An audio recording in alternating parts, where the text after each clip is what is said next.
Shubor nakaslem jong unongsan Hima.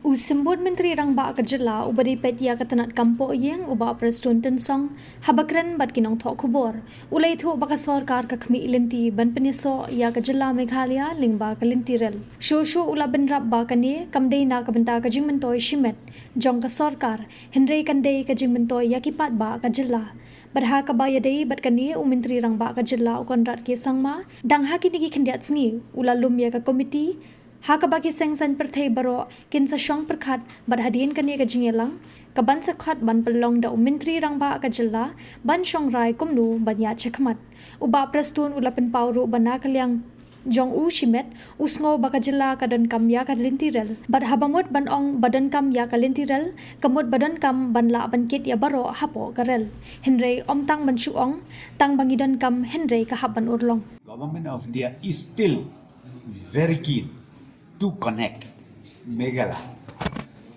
with railway. And this is done not for their interest. It is for the interest of the people of the state. But again, when you talk about the state, recently Chief Minister has already constituted a committee. All party meeting will be held. And then after that, again, the meeting will be called under the chairmanship of Chief Minister himself to all the stakeholders, to all concerned, and we will discuss. Frank discussion has to be there, and ultimately decision will be taken. Since the money... But let me tell you one thing, even from our side, I personally feel we need railway. But when I say we need railway, we need also to carry everybody on board. We cannot just say because I need it should happen.